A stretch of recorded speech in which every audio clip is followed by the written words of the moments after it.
નમસ્કાર વહાલા વિદ્યાર્થી મિત્રો, આપ સર્વેનું હાર્દિક સ્વાગત છે આપણી એજ્યુકેશન બ્રેઇન ચેનલમાં. આપણે અગાઉના ભાગની અંદર ગુજરાતી વિષયનું જોઈ ગયા.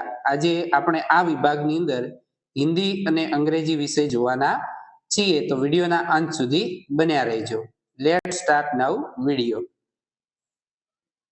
વિલોમ શબ્દ કા ગલત જોડ પહેચાનિए.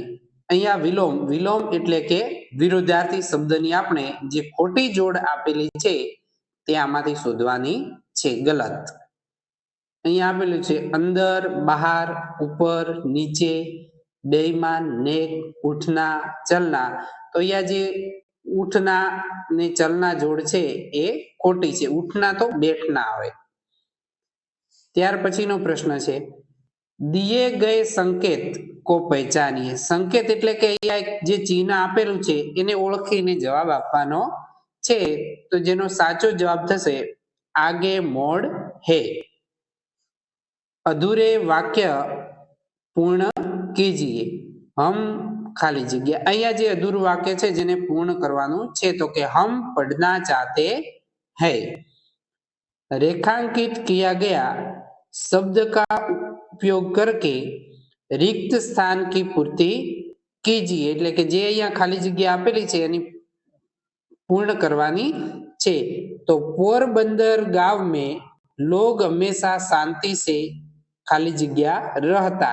तो ये रहते हैं. ત્યાર પછીનો પ્રશ્ન છે नीचे दिए गए શબ્દો કી ગલત જોડ પહેચાનીએ. અહીંયા જે શબ્દોની જોડ આપેલી છે તેમાંથી આપણે સાચી જોડી ખોટી જોડ શોધવાની છે. તો અહીંયા તાંગા એટલે ઘોડાગાડી, જે સાચું છે. બેલગાડી એટલે બળદગાડું, એ પણ સાચું છે. હેલિકોપ્ટરનું હેલિકોપ્ટર, એ પણ સાચું છે. અહીંયા વિમાન એટલે ઉડન ખટોલા થાય નહીં, તો આપણો જવાબ આવશે વિમાન એટલે ઉડન ખટોલા, જે જોડ ખોટી છે.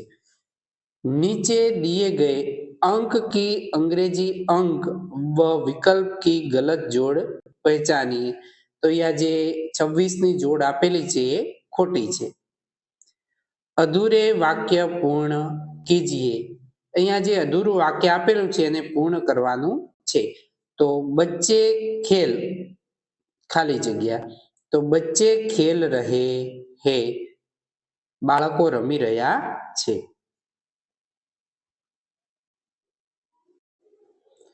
अंक एवं शब्दों की गलत जोड़ पहचानिए. અહીંયા જે અંકો આપેલા છે એની ખોટી જોડ આપણે શોધવાની હોય છે. તો અહીંયા જે 26 ની જોડ આપી છે એ ખોટી છે. रिक्त स्थान की पूर्ति कीजिए. અહીંયા જે ખાલી જગ્યા આપેલી છે જેને પૂર્ણ કરવાની હોય છે. हमें खाली जगह खिलौना चाहिए. તો અહીંયા આવશે हमें कैसा खिलौना चाहिए. गलत जोड़ पहचानिए. અહીંયા જે ખોટી જોડ આપેલી છે એ શોધવાની છે. તો અહીંયા ગ્વાર ફલી જેનું થાય ગ્વાર સિંગ, જે સાચું છે. પરવર જેનું થાય પરવળ, એ પણ સાચું છે. તુરઈનું થશે તુર્યું, એ પણ સાચું છે. અહીંયા અદરક જેનું આપ્યું છે અળવી, જે ખોટું છે. તો અહીંયા આપણો સાચો જવાબ થશે અદરકનું અળવી. ત્યાર પછીનો પ્રશ્ન છે હિન્દી વિભાગ પૂર્ણ થાય છે. હવે આપણે આગળનો વિભાગ અંગ્રેજી પણ જોઈશું આ જ વિડીયોમાં. મિત્રો, આ પરીક્ષામાં અંગ્રેજી પણ 10 માર્ક્સનું પૂછાય છે. તો અંગ્રેજીમાં આપણે જોઈએ કે નીચે આપેલ સ્પેલિંગમાંથી હાથીનો અંગ્રેજી સ્પેલિંગ શોધો. તો અહીંયા આપણે જે સ્પેલિંગ આપેલા છે 4, એમાંથી સાચો સ્પેલિંગ આપણે શોધવાનો છે.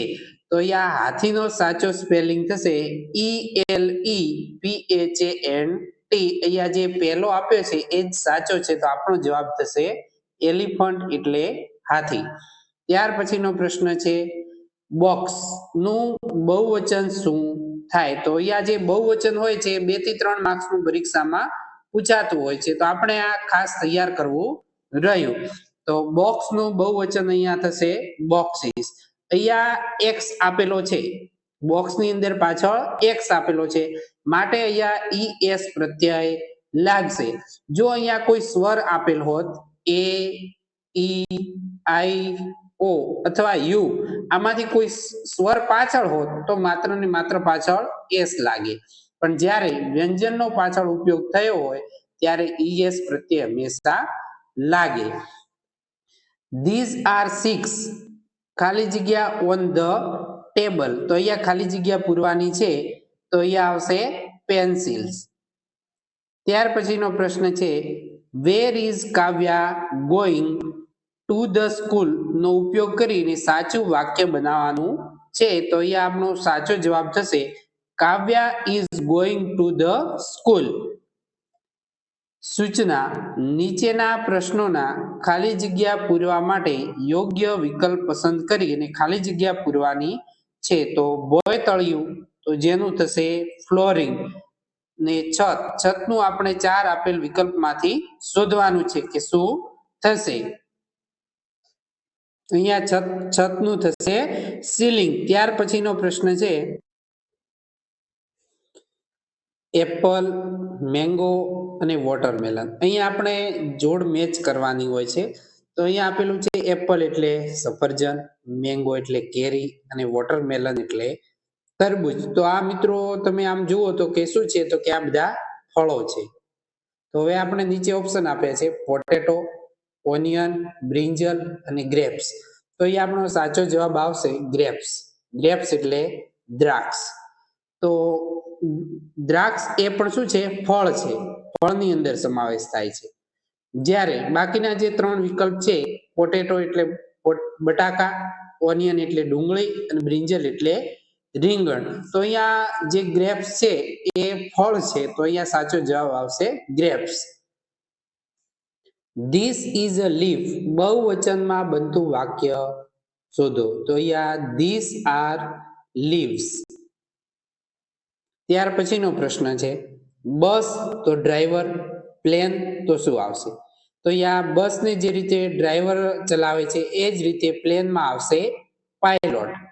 ત્યાર પછી અહીંયા જે સ્પેલિંગ આપ્યો છે જે અધૂરો છે, જેને આપણે પૂર્ણ કરવાનો હોય છે, તો અહીંયા આપ્યું છે PLO ખાલી જગ્યા GH. તો અહીંયા પૂર્ણ કરવા માટે આવશે PLOUGH. પ્લાવ એટલે હળ. ત્યાર પછીનો પ્રશ્ન છે, વ્હાઈટ તો એની સામે બ્લેક, નેરો તો એની સામે શું આવશે. એમાં જોઈએ વ્હાઈટ તો બ્લેક, નેરોની સામે આવશે બ્રોડ. જો મિત્રો આપને વિડીયો ગમ્યો હોય તો આ વિડીયોને લાઈક, શેર અને અમારી ચેનલને સબસ્ક્રાઇબ કરવાનું ભૂલતા નહીં. આ વિડીયોમાં આપણે હિન્દી અને અંગ્રેજી જોયું, તેવી જ રીતે આવતા ભાગમાં આપણે ગણિત અને રીઝનિંગના પ્રશ્નો જોવાના છીએ.